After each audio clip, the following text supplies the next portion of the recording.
Harun Masiku sampai saat ini nggak ketemu. Dan biaya untuk Harun Masiku selama Biaya 4 tahun ini biaya ngumpetnya mungkin lebih banyak dari biaya suapnya. Ya kan? Suapnya 600 juta waktu itu ya. Iya kan? Enggak sih. Iya benar-benar. Iya kan biaya loh ngapain? Ya kan? Harusnya dia bisa hidup normal. Ya kembali ke tadi ya bahwa menurut saya ketika KPK memanggil Pak Hasto, ya kan itu kan baru sebagai saksi. Ya jadi ya menurut saya B aja. Ya kan? Kan udah keluar-keluar. Wah, kami akan datang ini kooperatif dan sebagainya. Kok tiba-tiba sekarang berubah? Ya kan? Melaporkan penyidik ke sana kemari dan sebagainya. Yang bagi saya memang ya penyidik dilaporkan sebuah hal yang biasa ya. Tetapi sebenarnya ya itu kan upaya untuk mempressure penyidik. Anda dilaporkan nih.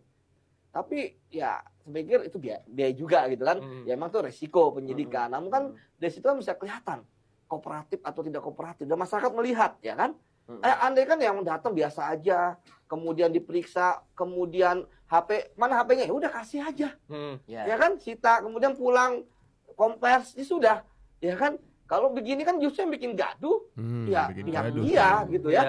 Itu yang menurut saya. Ingat loh Mas, penyidik tidak akan melakukan penyitaan handphone kalau dia ya tidak mempunyai informasi bahwa ada sesuatu di handphone tersebut. Oke. Ini tentang Harun Masiku yang kasusnya berkembang ya teman-teman semuanya dengan dipanggilnya Hasto Kristianto, kemudian stafnya Kusnadi dan seterusnya ke KPK.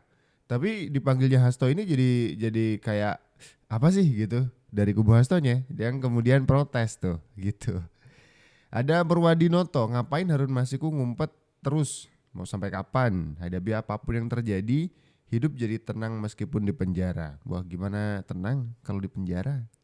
Apalagi kalau misalkan sekjen PDIP yang ikut keseret ke penjara, jadi nggak tenang. Harun Masiku aset dan otak PDIP. Wey, ini analisa dari Baja Tambunan. Ada Syarhan, Harun Masiku terpegang hancur PDIP, semua kena. Ingat itu rahasia PDIP cara-cara maling. Ada komentar dari Didi 17. Cuman pesan kalau Harun Masiku cepat ketemu, tanya aja sekjen PDIP, bos. Orang PDIP lah yang tahu. Wes, tuduhan ini ya. Imaden Ide, apa perlu Indonesia menyewa FBI untuk menangkap Harun Masiku? Wes, kayak di film-film gitu maksudnya. Ini Pak, enggak lah, mana berani. Yasona Lauli, Menkumham dari PDIP. Iyalah, enggak mungkin lah. Nanti tapi memantau nggak sih Pak? Pantau nggak sih Pak? Yang memantau. Imigrasi.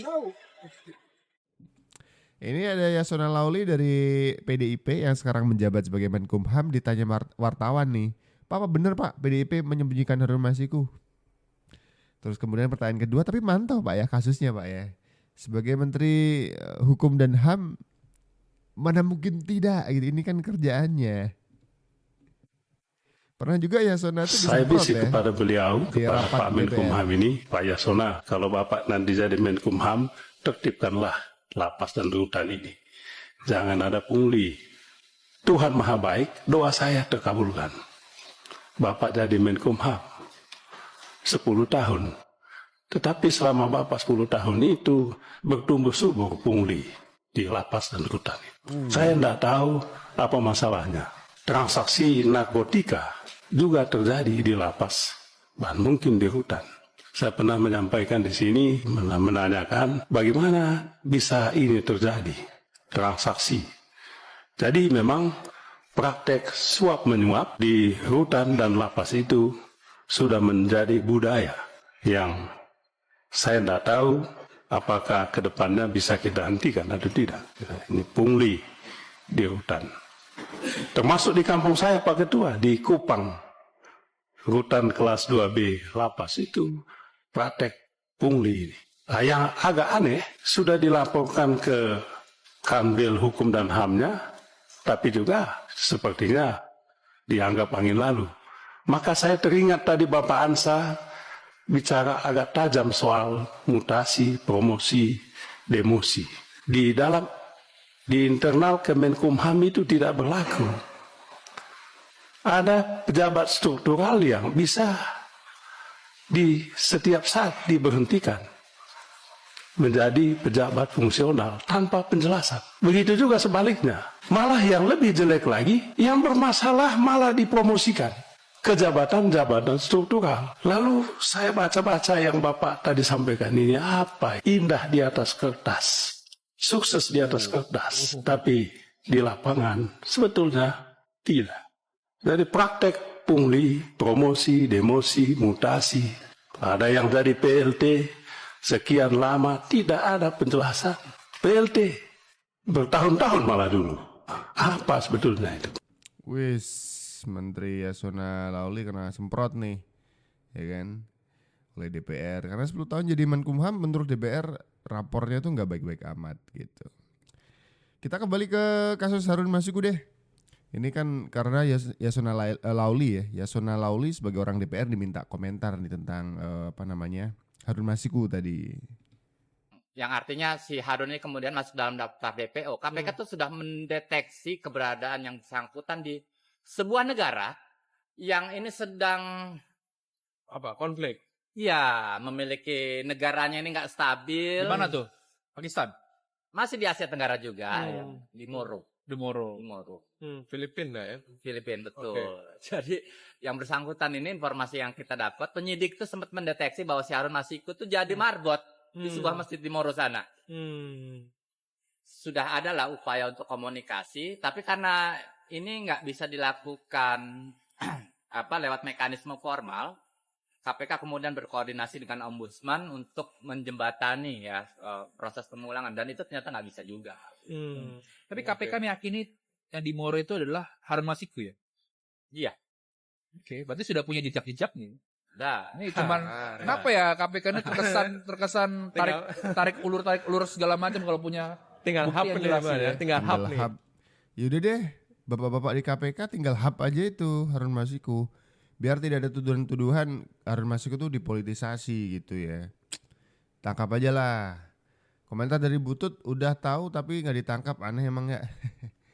Tadi dijelasin ya karena bilateral tuh hubungan antara dua negara, jadi nggak mungkin tiba-tiba KPK tuh masuk ke Filipina ujuk-ujuk terus kemudian nangkep gitu karena dianggap ya itu negara orang gitu. Ada aturan mainnya. Ada lagi Gus Riyandi Rifaiko nggak ditangkap, orangnya langsung kabur ada aja. Kayak dukun aja Baskoro. Bisa cek kodam itu. Tempo dengan bocor alusnya tuh sering kali begitu ya, bikin obrolan-obrolan tuh tidak menyebutkan sumbernya. Katanya melindungi sumber gitu. Dan beberapa orang mendengar atau menyimak gitu obrolan-obrolan yang tajam gitu ya di bocor alus ini. Kemudian tanpa sumber jadinya kita ngelihat kayak dukun aja gitu. Ini dikomentarin juga, iya itu bisa cek kodam di bocor halus. Ardi, omon-omon Karangsa. Atala Cafe, canggih bener dah bocor halus, masih ku saja tahu gitu. Wah ini emang info orang dalam kayaknya ya. Hasto PDIP hampir terkena ATT. Oke, yang menarik tentu saja adalah, dan waktu itu kita sudah menulis ya, Senrik, bahwa di 2020 itu kan ada operasi juga atau upaya untuk menangkap Hasto. 2020 ya. Persis kan? Ya. Ya kan? Yang mungkin publik belum tahu adalah mengapa pada 2020 itu Hasto tidak tertangkap.